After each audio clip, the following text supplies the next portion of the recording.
முன்பாக வணங்கி தொடக்க போகும் பயிற்சிய. இப்ப இது செய்ய போறது குழந்தைகள் யோகாங்க. இதுல எந்த மாற்றமும் கிடையாது. ஏன்னா குழந்தைய பேச வைக்கிறது, செய்ய வைக்கிறது, ஆசனங்கள் மிக மிக ஈஸி. எதுக்கு? நம்ம செய்யற ஆயுத பயிற்சியை விருந்து வேற இதெல்லாம் சாதாரண விஷயம். இப்ப நண்பர்கள் ஆயுத பயிற்சியில மேற்கொள்ள போறார்கள். அவர்கள் எல்லாம் காட்டுங்க. முதல்ல தலைவருக்கு நன்றி சொல்லணும். நண்பருக்கு நான் யோகாவில் ஒரு நாளும் முன்னேறி கொண்டே இருக்கிறேன். இதுக்கு காரணம் என்ன? வளர்ந்து கொண்டே இருக்கிறேன். என்னோட கூடியிருக்க நண்பர்களே வாழ்த்த விருப்பப்படுகிறேன். எந்த மாற்றம் இல்ல. பயிற்சி ஆரம்பிங்க. எந்த மாற்றமும் இல்ல. உண்மை இது உண்மை எப்போது உண்மையாவே இருக்கும். இதுல ஒரு சில வழிகளை சொல்றேன். வாழ்க்கை என்றால் கஷ்டம், ஆபத்து எல்லாம் வரத்தான் செய்யும். அதை தர்மத்தால் வெல்ல முடியும். இது யோகா அனுபவம் பேசுகிறது. எந்த மாற்றம் இல்ல. கையை கொஞ்சம் நவுத்தி வச்சுக்கிறப்பா காலை. அதான் மிக மிக முக்கியம்.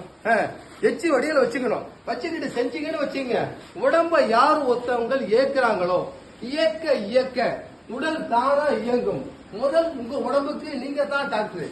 சும்மா தலைவர் சாதாரண அருமையா செய்யறாரு. கொஞ்சம் காலம் மட்டும் நோத்திங்க இந்த தலைவா. அவ்வளவுதான். பாருங்க, நல்ல அருமையா செய்யுங்க. வேற ஒண்ணும் கிடையாது. இதை நீங்க வராத போனாலும் பரவாயில்ல, தொடர்ந்து செய்ய செய்ய தானாக வந்துவிடும். தானாக வந்துவிட்டால் என்ன நடக்கும்?